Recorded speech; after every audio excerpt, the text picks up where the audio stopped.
Welcome to another week of Instigating with Clarkey and Drury, and we're very pleased to be joined by a friend of the show. You know this guy. You see his NHL content, particularly for Bleacher Report Open Ice. Of course, hosting the Blue Crew pod as well. Rangers fans, you got to dive into that, Ryan.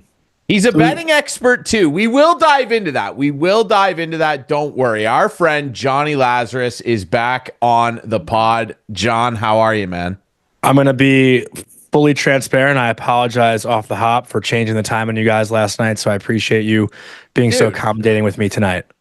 Dude, we appreciate your time because, as everyone can tell, what I just rattled off there, you're a busy guy. You're also doing college analysis as well on NESN still, and we'll dig into that as well because that's been a hot topic, college hockey up here north of the border. But let's start, Laz, obviously, with the Four Nations face-off. We know what the teams are now officially. And I'm genuinely curious, what your take is on the American roster. Is it basically what you figured it would be? Are there some guys missing that you would rather have on it? What's your take? Yeah, I mean, listen, I think I've been pretty vocal that I would have loved to see Tage Thompson on there. He's a friend of mine too, but remove the friendship, I still think he belongs there. And listen, I have so many mixed emotions about the Four Nations because, I love international play, but I'm also or at least I was under the impression that this was a way to truly, grow the game, right? An opportunity to grow the game. And international hockey always does that. So I'm not saying they're not doing that, but in doing that, you want the brightest young stars to be on display. The fact that Bedard's not on Canada and he gets all the attention in the world every single night and you're not going to put him on this stage. I just think that's a huge miss. And I'm not saying Tage Thompson is Bedard, but when it comes to young Americans, Tage is certainly, one of a kind, right? He's 6'7", has the most skill for a big guy that I've probably ever seen, at least in this era. He scores goals, he's flashy, he's got personality, he does it all, and I just think keeping him off is just just the wrong way to go about it. Same thing with Cole. Cole's such a good personality too, so fun, so bright, scores goals, and keeping those guys off is just, I don't want to say rubs me the wrong way, but I feel it's just a missed opportunity to have true good talent and personalities highlighted that won't be. And they're not happy in Montreal about Cole, that's for sure. But who cares? I don't care about Montreal fans, quite frankly. So yeah, well, but Clarkey, I agree. Tage Thompson and Cole Caulfield were the two guys that really stuck out for me. What about John Carlson? If I can be biased for a second, I don't understand why John Carlson's not zero caps, right? I saw that today. 0 caps on all 4 teams. And I don't care necessarily that some of the other guys didn't make it. But Tommy Wilson should be there too, quite frankly. Yeah, because honestly, play is going to be very important in this tournament. I understand that, honestly. If you were gonna, ask me who I'd rather have there off the Caps for Canada, I would rather have Dylan Strome there.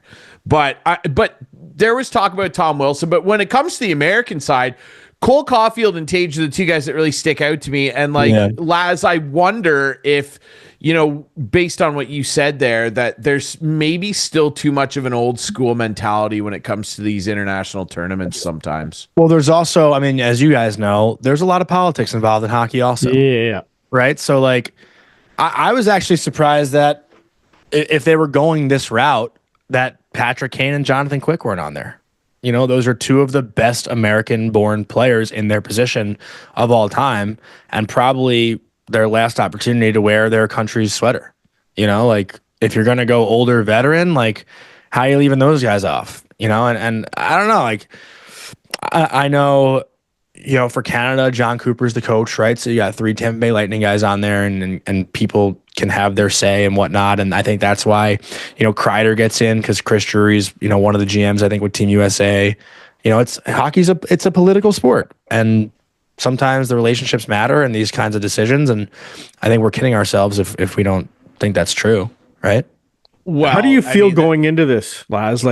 With not every country represented, are you? Yeah. It's it's not like real the poor best on man's best, Clarkey. No, I know. That's my point. Like, I'm sure we'll get into it, and especially if it's a Canada-US final, we'll get into it. But going into it, I'm not pumped about watching it. Like, I really am not. So I'm pumped. I'm pumped to watch it just because, I mean, listen, you're going to have Crosby, McDavid, McKinnon, Makar on the same team. Like, that's going to be sick. Mm-hmm. So I'm pumped to watch it. But, like, do I think, will there be real bragging rights after? Like, right. Sure. Like, I know the Americans will rub it in Canadians' faces, and if we win, just like you guys will if you win. Like, we're not kidding ourselves here. But I'm not going to, like, sweat it out, you know? Yeah. And to that, too, like, I'm more concerned about how the New York Rangers do this season than how Team USA does in the Four Nations. Like, I'll be watching those games, praying to God that nobody gets hurt. Like, that's really where my mindset is for the Four Nations. But to build some more excitement about it, I'd much rather watch these four teams go at it than watch another skills competition or meaningless 3-on-3 All-Star game. Oh, so no doubt about that. You're going to replace the All-Star game with this, by all means, do it. Yeah, no doubt about that. Let's dive in. If there's anything that I'm worried about in this tournament, it's got to be the Canadian goaltending. Like, it is unbelievably bad. It really is. Like, they didn't take my guy Logan Thompson. I know. Take him. They took a Montreal Canadian. Like, I'm sorry, but Montembeault is Brodeur. He's not good. He's not a good goalie. Like, this guy better not even see the bench. Who's like running Team Canada? Doug Armstrong, I think, is involved. Don Sweeney is the GM of this. Armstrong's more on the Olympic side, but he's still involved. And then obviously John Cooper's head coach. But it's mostly the brainchild, this roster of Don Sweeney. I'm trying to think, like, what the connection would be, or why Montembeault. Yeah. I don't have that answer. Idea. Yeah, I don't think any of us do. Have no idea. But I think what it really speaks to, Clarkey, and I mean, I'm not being unique here or throwing a new thought out, is like the state overall of our nation's top end goaltending. Like, that's what I'm getting at. Yeah. I'm not trying to tear down Jordan Bennington or Aiden Hill. Like, we're talking about 2 cup winners there. Yep. But when you compare it to the pedigree, certainly of, all 3 other nations, particularly your American squad, Laz, like, Canada has the worst goaltending at the tournament just on paper. Like, no question. I actually want to, I'm looking at my phone right now because I want to pull up this exact quote last year. I got a great quote from Louis Domingue, who started for the Rangers last year in a game against, I guess, Minnesota. Is that who Flower was on last year too? Yeah, Minnesota. Yep. So Marc-Andre Fleury skated over to Domingue stretching and warm up last year, like at the red line, gave him a fist pump. And this was the quote that Louis Domingue said. It's actually something that everybody should listen to. He said it's pretty rare that 2 French Canadian guys get to play against each other nowadays in the NHL. So let's give them a good show. Like, and that's to your point. Like, think about 20 years ago, the goalies, right? It was a lot of French Canadian, like Brodeur and Fleury and Waugh, all these guys were Luongo, the best ones in the league, right? So I don't know what's changed, but I thought that's like one of the highlights of my career, honestly, just like getting that from Louis Domingue. Like, it was very emotional, and actually witnessing that happen with my eyes. And, I feel like for you guys, just like, growing up, seeing less and less French Canadian goalies, like, it's got to be a bit of a weird state of hockey up there. It's a topic of frequent conversation for sure. And I mean, it even trickles down to the World Juniors. Like, there used to be constantly like 6 or 7 guys that were in contention for that team, and now it's 2 or 3, and they throw a third guy in there. Like, goaltending as a whole in this country right now, like, I don't like to say, the S word, like summit. But we're getting close, Clarkey. Like, because every time you turn around, at least every time I turn around, that guy's really playing well this year. American goalie. Look at the league. 2 really good American. Think about the Russian goalies. You got Vasi, Shesterkin, Sorokin, and who's the 4th? Bobrovsky. Nuts. And then you throw their lesser, quote unquote, lesser guys into the mix. Even they got Askarov on the way. Yeah. Samsonov. Don't even go Samsonov. Whatever you do. Don't even go there. Well, but on that note, though, Clarkey, and we've both had our issues with Ilya Samsonov, respectively, he'd probably make Team Canada. If he had a Canadian passport, both Leaf goalies would make Team Canada. Yeah, they probably would. 100%. They're both better than Montembeault. They probably would. Yeah, but Ben's gonna start, right? Oh, I would think so. Yeah. Yeah. See, do you guys have a problem with them not bringing Fleury? I would rather have seen Fleury than Montembeault. Me too. He's better. Like he can talk to these guys. He can share his experiences. And as a third goalie, like hopefully Montembeault doesn't see any time. But even just for the entertainment value too. Like, is there that not too? A guy, like, for sure. Keep things a little light. You know what I mean? Like, yeah, 100%. I agree with that. Yeah, it'll be interesting. Like I'm gonna watch. I'm looking forward to it, and it'll be cool to see all these star players play. But yeah, a lot of topic of conversation on both sides of the border. That's for sure. I want to dive in. Go ahead, Laz. I feel like all the excitement was just around the roster, and now the rosters are out. No one's excited anymore. Yeah, no one cares. Like, it's just for me, I'm just like, bring the World Juniors on. Like, let's get to the World Juniors. And boy, you talk about politics in hockey. Like, some of the guys that didn't get invited to the Canada. How's Michael Mesa not at the Like, for God's sake. Anyway, I digress. Yeah. I want to dive into the topic du jour in the city that means the most to you, Laz, and the team that means the most to you. Man, oh man. At the start of the year, it looked like the ho-hum New York Rangers just doing their thing, racking wins up. Things have turned, and Chris Drury is really at the heart of that. Cousin Chris is not making people happy down there. I need you to tell me, as an analyst and as a diehard Rangers fan, what is the temperature like among the fan base? Because when he came out and publicly basically made it, known to everybody, including all the GMs, that Trouba's on the block, Kreider on the block. Like, what's going on down there, man? How are we feeling? Well, there's two hats to put on, right? Because you ask the analyst, you ask the fan. I'll give you the fan, because I feel like where most Ranger fans are at right now, I don't even think they're rooting for this team to start winning. I think the answer has been made. I don't know what the right phrasing would be there, but we have the answer, I guess, essentially. We've watched this team. We've believed in this team for the last 3 years, even though the first year was kind of a fluke. We shouldn't have believed in them, but, I digress. They had a magical run, and we're at the point now where I think collectively everyone agrees that this group is not good enough. So if they go on and win, it's not going to feel like we're getting ramped up for something that could happen, because we all have seen the story end before. You run into Tampa Bay, who's much better. You run into Florida, who's much better. We'll skip the Devils part, whatever. But I think right now people are kind of not rooting for it, but are on board with the disaster, and they want change. And I think that is just the temperature of it. Like, what we have isn't good enough. There's no answer for it, and we won't accept anything unless moves are made. I think that's where the fans are at right now. Laz, why aren't they good enough? Ryan. Why aren't they good enough? I mean, what is it? Listen, I have so many thoughts, and I just did a different Ranger show actually, and here's what I'll say. Like, the last 4 years, the problem has been the same. The 5-on-5 has been an issue.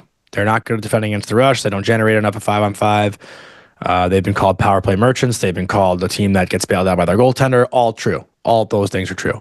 But I've also watched a lot of teams that are good at 5-on-5 that don't get bailed out by their goalie and whose power play doesn't come up when they need it to. Look at the Dallas Stars last year.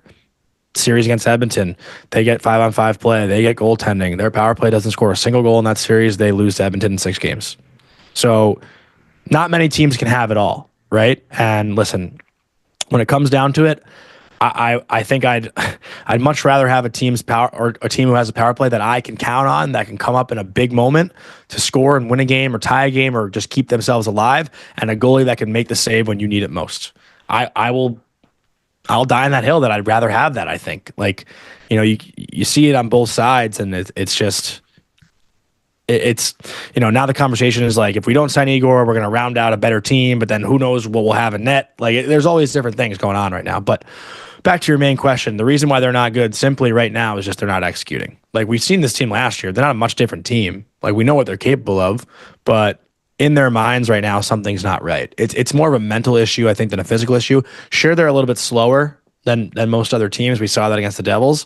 But at the end of the day right now, things just aren't clicking mentally. Like, when have you seen Chris Kreider on a 2-on-0 just lose the puck? Something's going on, right? Yeah. What is going on? Yeah. Because you guys want, like, President's Trophy winners last year, right? I don't think anyone has the answer, though, Clarkey. Like Peter Laviolette? I don't think he has the answer either. Well, then maybe it's time to move on. We got to be better. We know we got to be better. Well, how? What? Who?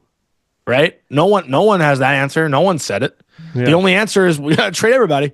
That's the only answer we're coming up with.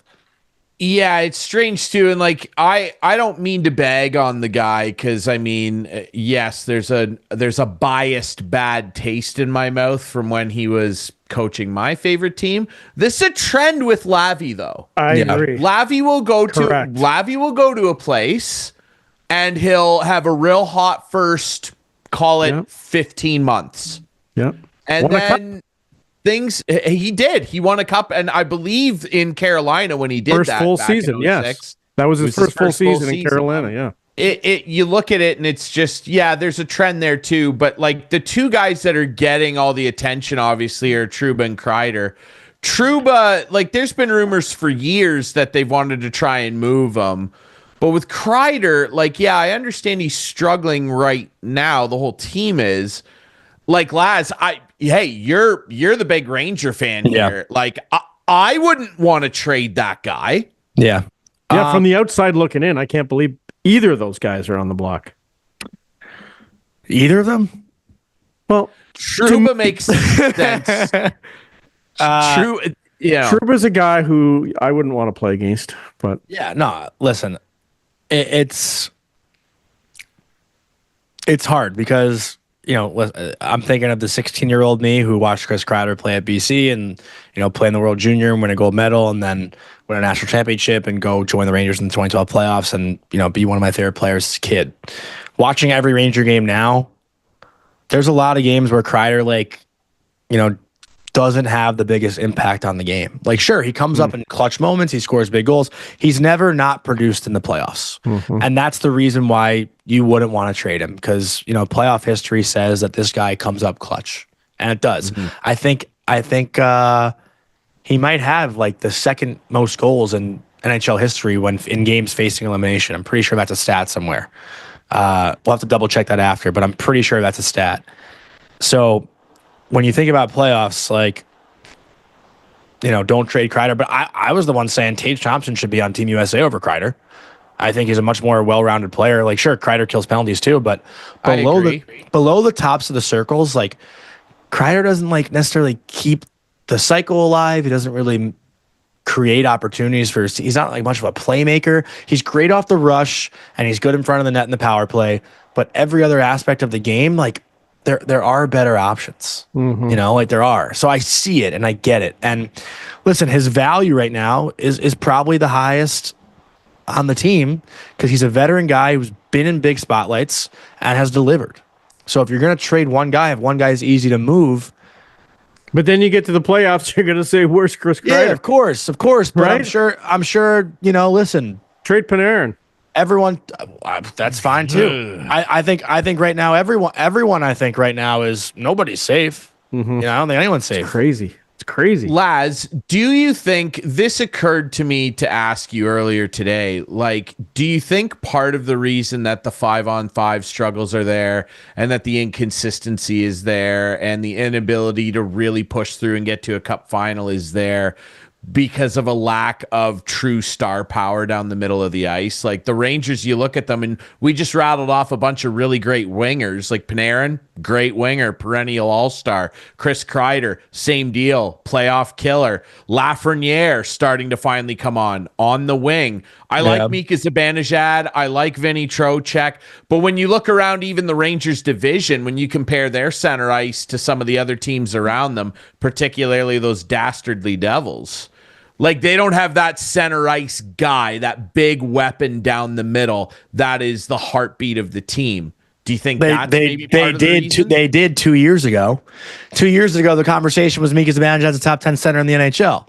And the last 2 years, he just hasn't produced. Like that's just real, right? Like 2 years ago, there was a conversation in New York, and I know it hasn't been good last year, and this year it's been, very, very negative. But 2 years ago, there was a conversation. Like, sure, Igor was like unbelievable and elite in that 21-22 run, but the conversation from what I recall was this team goes as Mika goes.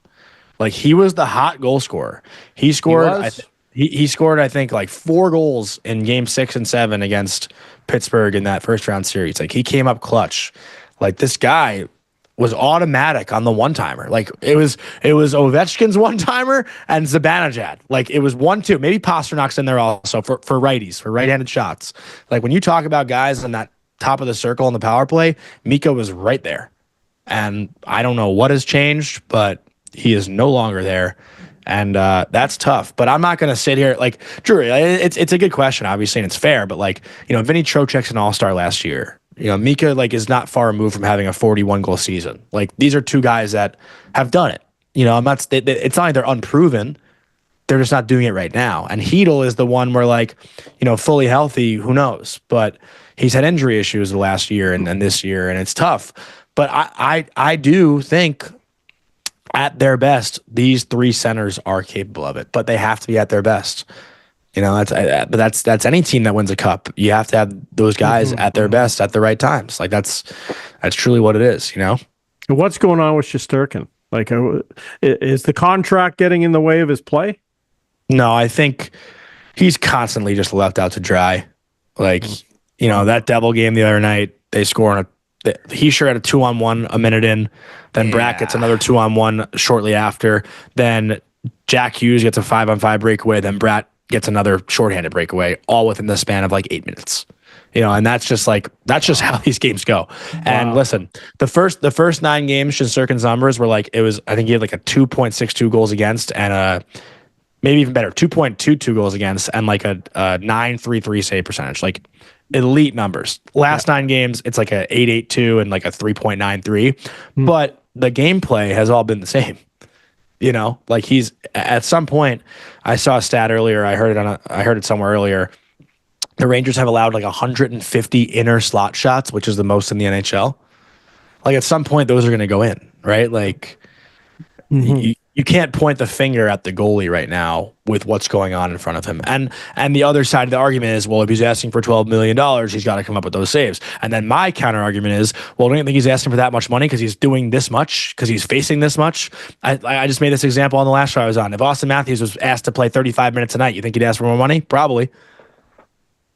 Yeah, you're absolutely right. I still personally think he's worth what he's asking for. I mean, look, best goalie in the playoffs in the last 3 years. It's the playoffs. Nobody else I'd rather want. Yeah, and he has the highest high danger save percentage in the playoffs over the last 3 seasons too. The dude carries his weight. Like, you can't say that he doesn't. Laz, quickly before we let you go. Yeah, I got 5. Obviously, you do a lot of college analysis too. You love your college puck. Obviously, lots of changes in the NCAA with them and the CHL changing the eligibility rules. The Guelph Storm, the team that I call games for, just had a kid come up who's a Penn State commit, Lev Katzen. There are guys coming up here that are now, not afraid to be a part of the program because they're not going to lose their NCAA eligibility. What was your overall take on the rule change? Do you think it's overall a net positive? Because I kind of do. So hard. Yeah. A net positive for who? For the CHL, for sure. Yeah. Net positive for the CHL, probably a net positive for NCAA also. But for kids like me, nothing but negative. I was not a highly touted recruit for D1. I played in the North American Hockey League, so I was tier 2 technically.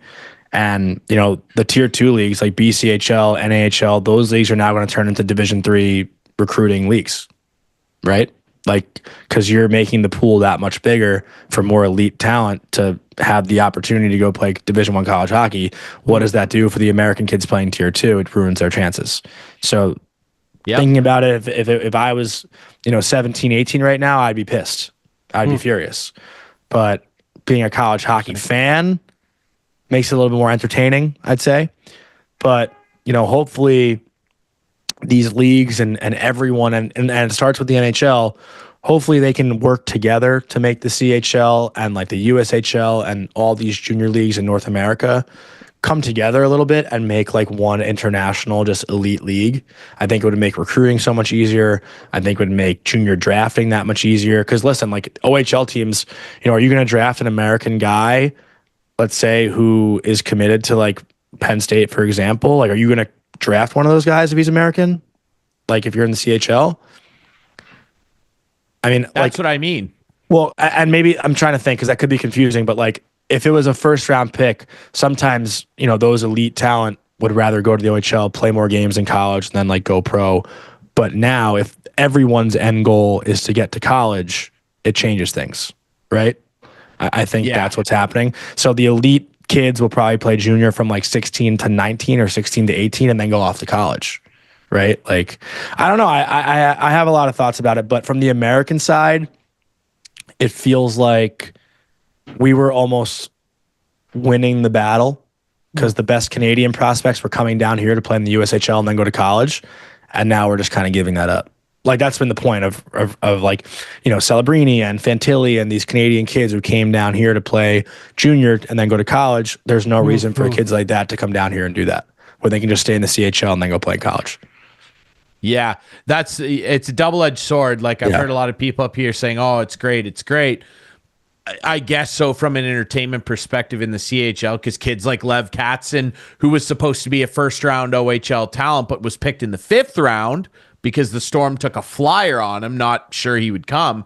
Now with this rule change, they know that they can come up here with no repercussions and go play NCAA hockey. It's an interesting conversation, Laz, for sure. And we appreciate your time as always. We're pulling for your Rangers, man. I mean, I'm not really, because you're in the same division as my guys. We really are. But we love you, Laz. So but we is it want more you fun to when be the Rangers happy. are good? Is it more fun? Like, I always root for the Leafs. I think it's way more fun when the Leafs are good. I want to. Here we go. All I want is a fucking Ranger Leaf conference final. That's all I want. It'd be sick. I do too. It would be an incredible. It would be incredible theater. It would be original 6. Oh my God, 2 big cities. That would be a lot of fun, awesome. man. And Laz, it's always fun to chat with you. Thanks so much for your thoughts, man. Blue Crew Pod, all the Bleacher Report Open Ice stuff. Follow Laz on Twitter, and if you're a Rangers fan, you got to tune into the podcast as well. Thanks for doing this, buddy.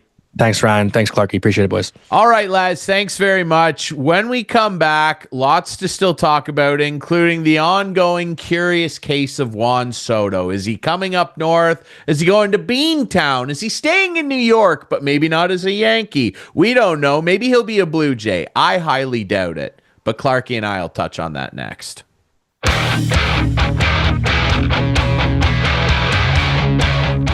Wrapping things up this week on Instigating with Clarkey and Drury, and pleased to be back on the show here with lots more to chat about. A good hockey discussion, obviously. Lots of interesting stuff about the Four Nations and all by that. The way, I don't know. By the way. Yeah. What's up? I watched the show back last week.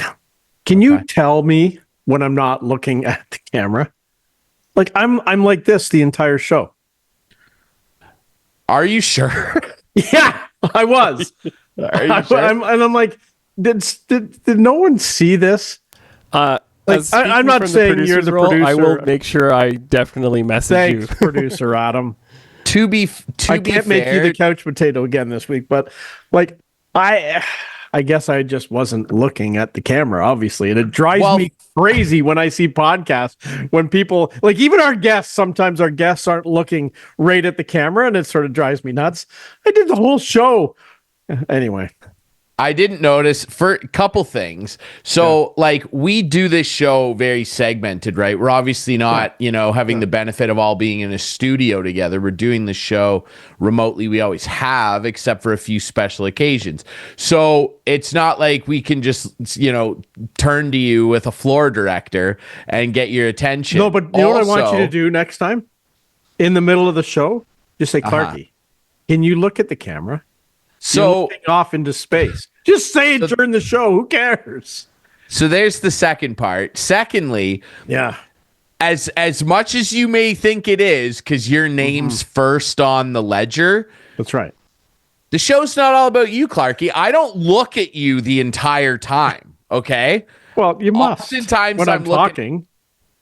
Like, I'm looking at else? notes. I'm looking at guests. I'm looking at other stuff. I'm not staring down the pipe of your feedback, okay? Now we have to we sort of touched on this, I think, last week, or maybe we didn't. I can't remember at all. But like Snowmageddon was on the verge of happening.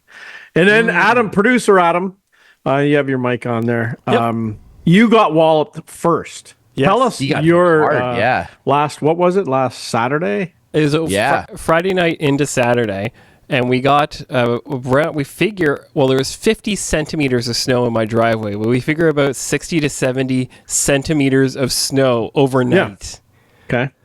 Yeah. Okay. And how long did it take you to get your driveway and get your car uncovered? 7 hours with a 2-hour lunch break. Now, just think, and Ryan can talk about Listowel, but Listowel did not get what you and I got.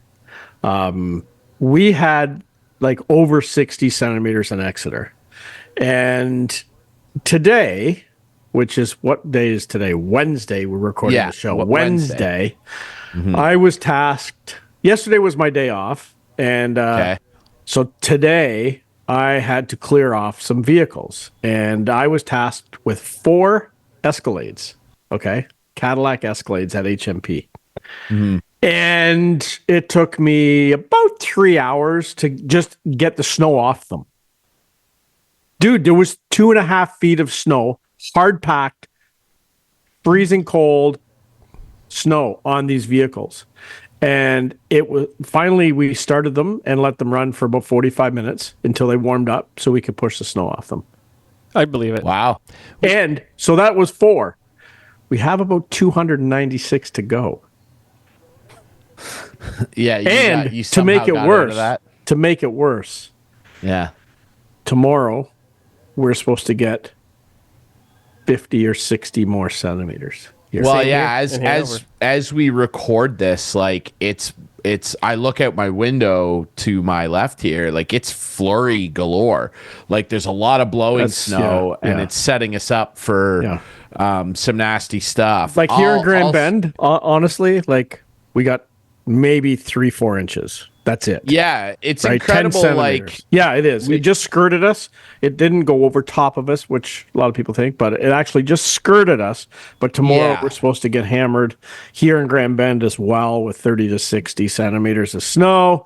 I don't know if I'm making it to work tomorrow, but we'll see what tomorrow brings. Tomorrow, because 100-kilometer-an-hour winds to boot tomorrow. Yeah, right. That's more That's the issue. Scary part. Yeah, that's. And Adam, I'm going to send you. You're going to put in some. I want people to see what we had to deal with at the dealership with the cars. So, Adam, if you can roll that in. Oh yeah. So. Oh wow, anyway. We have like live footage and everything, or it's not live, but we have footage. Yes. We have footage. Like it's ready. They look now? like giant marshmallows. It's running right now. Yeah. I'd like to see that. Yeah. Wow, that's amazing.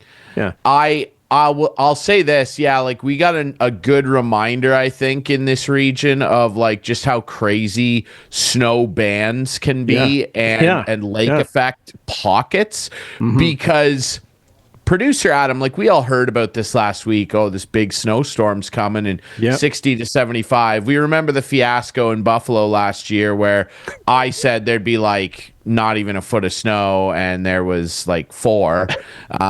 So sometimes like I see these reports and I'm like, I work in a newsroom. We've got the Doppler. I'm like, I don't know. It's probably not going to be as bad as they say, right? And a lot of people think Adam, that. Yeah. Oh, yeah, for sure. Like you're prepared for it, but I'm kind of always going like, oh no, like it's probably not gonna be that bad, right? And then producer Adam starts sending us these photos of his driveway on the Saturday, and I'm like, oh my god, that's and Hanover is 40 minutes from me, not far at all. And from you, at that time in Listowel, like I could see blades of grass. Like we had, for sure, thinnest comforter of snow. I could see grass in my backyard. get up on Sunday to head to the Guelph Storm Kitchener Rangers game, which we'll feature in the show a little later for a very good reason.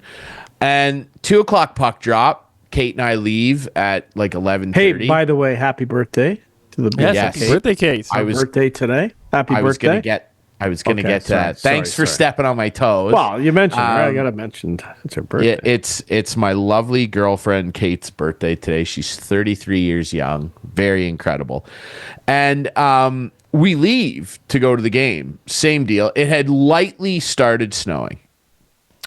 Leave the Storm Arena around 5:36 to come home.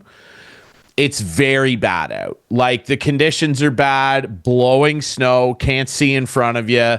We drove home. I mean, that's an hour from my front door to the parking garage at Sleeman Center. Yeah. Barring bad traffic in Guelph, it's an hour, if not less. Yeah. It took me 2 hours, 15 minutes to drive home. We drove 40 the whole way.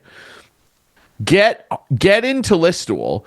Down Main Street, I live at the end of Main Street. There's a 2-foot deep drift of snow right in the middle of Main Street. There's the difference. That's a 2-foot drift. It's a drift. Yeah. Adam and I dealt with 2 plows- feet of snow and 5-foot drifts. That was the. Yeah. I get it. But- I'm not saying but you didn't then- get hit, but you didn't I get get- as much as we got. Well, we were in the process of that, because then I get my way down Main Street to pull into our driveway. Can't do it. Right. And anyway, we and some good Samaritans that stopped, and my neighbors and landlord, because at my apartment, I live in a 4-plex here in town. We have one snow shovel sitting in the front foyer, and that was not going to cut it. So my landlord, Matt, shout out Matty Hutchison, he came over with a couple more.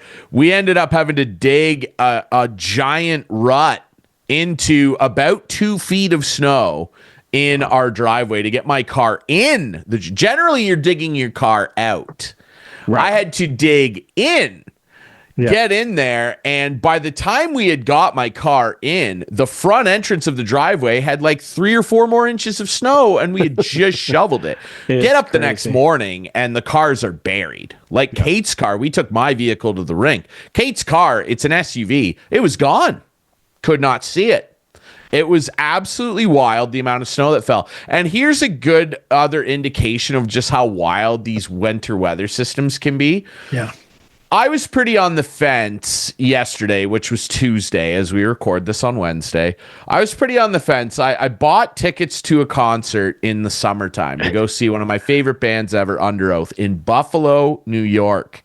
Nice. And I'm like, I don't know about this. The weather yesterday on Tuesday, bright sunny skies, clear, had no problem getting to Buffalo and back. Zero issue. The roads were beautiful. Yep. It was great. Thumbs up to the plow staff everywhere. It was great. Get to Buffalo, like get into like the Niagara region to cross the Peace Bridge. There is no snow there. No, you it's can't all find south. A flake. It's literally 5-10 minutes south of Buffalo. It's so crazy. That's the thing too. I text our buddy Dwayne Steinell of Two Goalies One Mike, who lives in Buffalo, and I said, Dwayne, my brother, what's the situation down there? Because I'm coming to a concert. What am I driving into? And he's like, dude, honestly, it's clear here. But you saw over the weekend at the Bills game again, they had to bring a crew in. But that's at Orchard Park. That's like 15 minutes outside the city. That's right. Loads of snow there. Buffalo proper and Tonawanda. That's right. Not a flake. No. Not a flake. Hey, I worked 20 minutes. I worked 20 minutes from Grand Bend. Yeah. And there's 2.5, 3 feet of snow difference. And there's Adam. Adam's got it. Dude, this is unbelievable. Wow. That first picture there for our viewers here, that doesn't even look like a car dealership. No. Like, what even is that? You can't, that just looks like a hill. They're not trucks. They're Envisions on the left side there. And I think that's an Equinox on the right. But literally like at least 2.5 feet of snow on top of the vehicle. And finally, the Escalade today, the last one, I probably should have done it on the first one, but I started pushing it and I'm like, oh, it's slipping off because they have sunroofs, right? Or moonroofs. So as they heat up, it melts and it gets slippery. And I'm like, oh, this is coming off. So basically what I did is I just gunned it and hit the brake and it just went all right off. True story. Absolutely true story. You did the lazy guy brake shit. I like lazy guy. I was out there 3 hours. No, I know. Well, think of producer Adam. God bless. I mean, 7 hours there for 7 hours. 7 hours. Digging out one vehicle. Two vehicles. 7 hours. Vehicles. 2 vehicles. 1 dead battery and 20 liters of gas in my snowblower. And that happened to us too.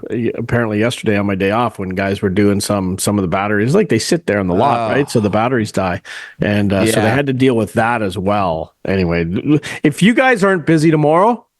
There's 200 and something more at HMP parking lot. Come on up, just help us out. We'll give you a deal on a car if you want. Yeah, I'll take a hard pass. You know, we're supposed to get another 40 centimeters in Hanover overnight, so I think I'll be dealing with my own driveway again. Could be. I'll tell you, man. Like school cancellations. They're back in full force, brother. Oh, for sure. Like I have felt generally bad, like for kids over the last number of years, because like we're not used to getting smacked in the face by winter this early. And I know that's weird to say in December, but generally, like we've gone through a number of years here where we're like, are we gonna have a green Christmas? Yeah. Winter has just drop kicked us right in the face like a bad Jean-Claude Van Damme movie. Well, see, that's what happens when November is warm. The lakes stay warm. I'll give you a little weather lesson here. The lakes stay warmer than normal. Then all of a sudden, the cold air comes across the lake in December when it's typically colder. And the warm water from the lake, and boom, the squalls start. So, and then there's the cold front coming in tonight with 100-kilometer-an-hour winds. So, now has your power been flashing off like for like 3, 4, 5 seconds at a time? Ours has in Grand Bend, and it's been a pain in the arse. Like it happened Monday night during the Leaf game, like 5 times. I'm watching it on Prime, so you got to wait for your internet to load back up. You know what I mean? Like, anyway. That's a tough one for you. Yeah. They did a great job with that game again, too, our friends over at Prime. The quality of the broadcast, they're obviously really at 4K, and I don't get 4K TSN or Sportsnet out here, insane. So it's so disappointing when the game's on Sportsnet or TSN for the quality of the picture. Anyway, it looks insane. Yeah, absolutely. It does. Looks great. And Forsland is and everybody on there's doing a great job. Thank you for that weather lesson, Chris Walter Cronkite Clark. Yeah. I really appreciate that. I am a can-worn weather spotter too, official. Like I have a card. I went to a seminar. You loser. Me too. Okay, there you go. Anytime a guy says I have a card, I'm like, I do. I have a card. Really? I'm a can-worn weather spotter. And what I'm supposed to do if I do see dangerous weather, and if Adam is too, he would know. You're supposed to report it, like tornadoes and stuff, right? Absolutely. Cool. Yeah, I have a card. Okay, dude. You probably remember me and Lucy. You remember Lucy? Absolutely. And Lucy Tessa Muir, Cooper. legend. Remember Tessa? Yep. Absolutely. Me, Tessa, and Lucy went. We are all 3 of us are can-worn weather spotters. Well, they're not losers, but I mean, I don't know. Thanks. Anyway, there you go. I trust their eye and judgment a little more. Speaking of losers. Yeah. Juan Soto going to be a Blue Jay? Dude, I can't even do this right now. I can't do this. I hear they're going after him. Full force. Oh, yeah. The reports are flying out of Ross's propaganda machine over there on his Excel spreadsheet that the latest report is that the Blue Jays are prepared to outbid any other suitor for Juan Soto. Now, the Jays, to give them a smidgen of credit, they have met with Juan Soto and Scott Boras. They sat down and met with him. They didn't fly him in? No, I believe they went to them. Okay. In New York or California, one of the two, wherever Boras is hitched up. And the Jays were the first team to meet with him and allegedly told him We will outbid anybody for you. Then there was the report the Red Sox offered him 13 by 640. There's reports the Yankees and Mets are prepared to go to 7. We don't know. I can't even get myself behind these pipe dreams, man. Like, if it actually happens, great. But I don't know that will necessarily be a function, and maybe this is unfair on my part, Clarkey, of Ross Atkins and Mark Shapiro being brilliant front office people. It'll literally just be not at all. Thanks, Ed just Rogers. Going after the yeah, exactly. Here's some money. Like, that's not being a good general manager at all. And I'm careful here because I understand that it will have obviously taken a bit of convincing. Like, Juan Soto's not a bum. Like, he's a World Series champion with Washington. Just lost a World Series with New York. Like, the guy cares about winning and he performs well all the time. And he's a generational hitting talent. Like, he gets on it's insane, his numbers. And he's 26. Like, he's in the prime of his career. But even if they get him, like, I look at this team and I'm like, I don't know. Right. Like, that's what I think really too. Looking at. Like, we're looking at basically like the Anaheim Angels with superstar. They had 2. Kind of my worry, right? Like, I look at it and I go, like, okay, so it's Juan Soto, it's Vladdy, it's complete wild card Bo Bichette, and a bunch of kids. Right. I don't know. Like, do they have I don't a know catcher? what that is, really. To me, they don't have a good catcher. Do they don't have a good catcher? Baseman? No. They don't have a third baseman. And Juan Soto, like, yeah, you can play him in they have right a bullpen if you want. Do they have a closer? Romano's going onto the market. Don't have a closer. They need about 4, if not 5, bullpen arms. So is this going to be the repeat of last year? All systems go for Juan Soto. I think so. And then I think so. We didn't get Juan Soto. What do we do now? Oh no! They'll sign 3 38-year-olds. Right. Yeah. And they'll trade for, Devin Williams and pay him too much money and his arm will fall off. That's what'll happen. Yeah. That's what's going to happen. I hate that. I can't do this goofy reporting. Oh, the Jays are going to offer. Where do you think he realistically will go, Clark? I think he's going to be a New Met. York Mets. I think he's going to be a Met. I think, Mets are Yankee, Uncle Steve. I would say the Mets. Yeah. Yeah. I just have a speaking of the Mets, feeling. maybe we can get Steve Phillips here and get rid of these 2 clowns. It won't happen. They just say, Chris, there's new cup holders at the Rogers Center. Yeah. Gilmore wants to take. Gilmore heard you saying that and was like, no, Chris, we can't get rid of these guys because there's new cup holders at the Rogers Center, and that's all that matters. I greatly got to use them when I went to the Rogers Center, and my cup almost spilled because the cup holders are at a weird angle anyways. But there's a difference between you and I. I'm not going to support this team. No, I know.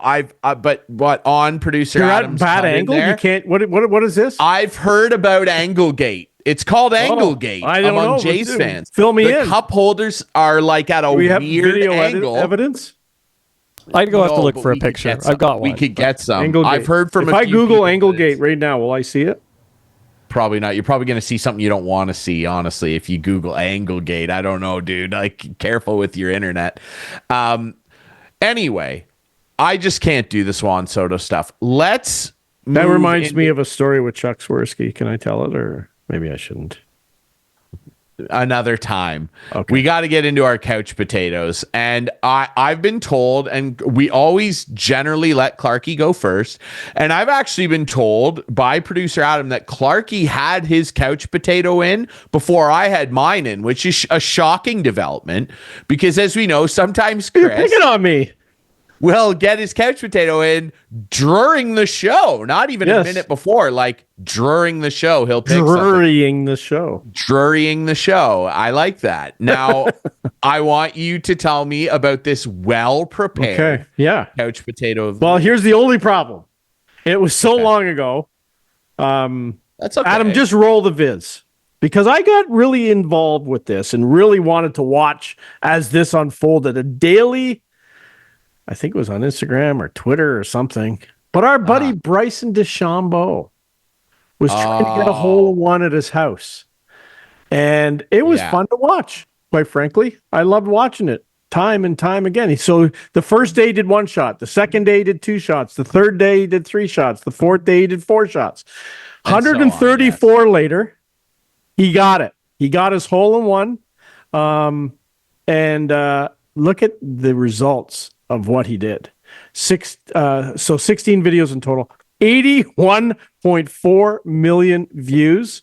7 million likes, 450,000 new followers. And I was one of those 450. It would have been 449,999 if I didn't follow him. But here it comes. Yeah. Oh, there it is. 134th shot. Bounce, and the roll, and it's in. And look at him go. There he is. It's an awesome it's an awesome thing. I'll say this, like Bryson, like, have you ever seen a heel turn like back to being like a well-liked guy? Because when he first came onto the scene, like people were excited about him. Well, he pumped up a little. He did Schwarzenegger, and people were kind of wondering how in 4 months' time he became this big behemoth. I like that he's kind of like opened himself up and turned himself basically into like a content creator. It's really cool. Yeah. I think so too. We got to get our buddy Ian Doig back on soon. He's back from Australia. Yeah, we need a rundown of that and to talk about. Let's try next week. Tony Finau allegedly going to live. I don't like all this stuff. Tony, you know what it reminds me of? Remember the I hate it IndyCar circuit, and then all of a sudden, all these guys went over to IRL or whatever it was. Yep. Anyway.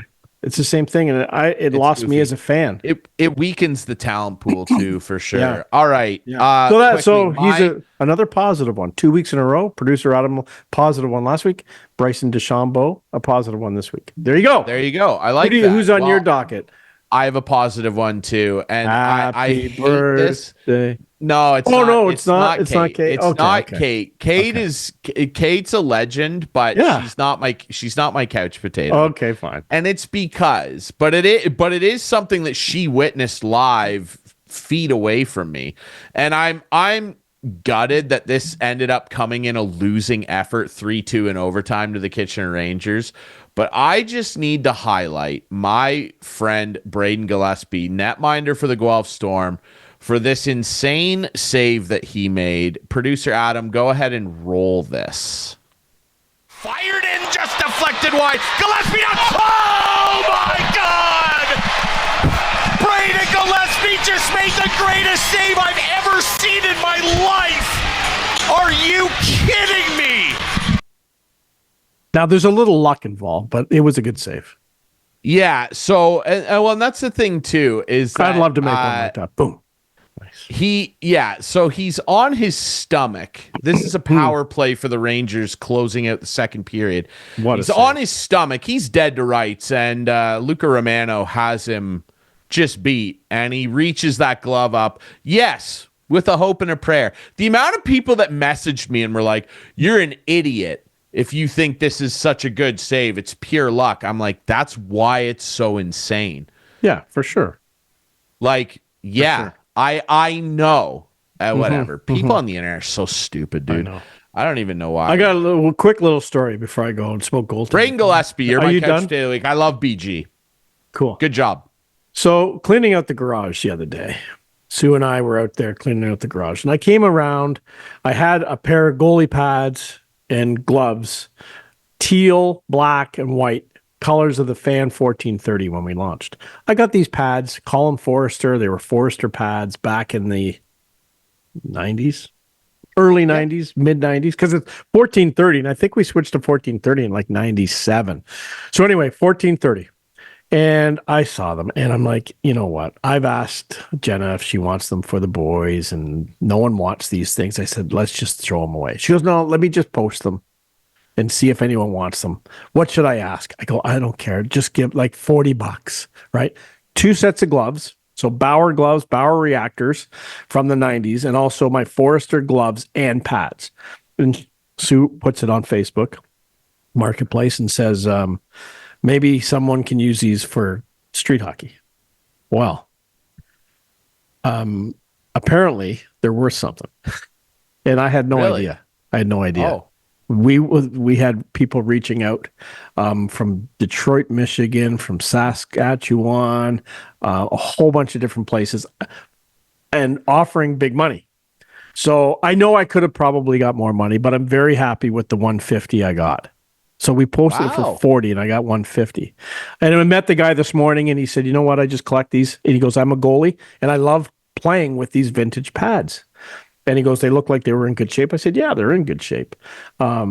I think he's going to flip the Bauer ones. There's a guy in Detroit, and Sue was talking to the guy, and he sent us pictures. He wanted us to ship them there. I didn't really. Sue didn't want to ship them either.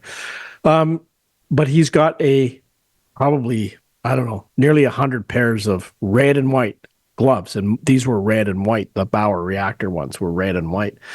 And maybe if I held on to them another 10 years, they would have been worth thousands, but I'm happy with helping a guy out because he obviously got a good deal. He drove up from London this morning. I met him. There you go. So there you go. Who would have thought gloves and pads from the 90s worth something now? Clarkey, the hockey art collector. How about that? That's good for you, man. Helping out the people. Yeah. Just a helpful guy. And making some dough. There you go. Just don't tell Colin Forrester. Yeah. I'm going to call him right now. I don't call him still. I still talk to Colin.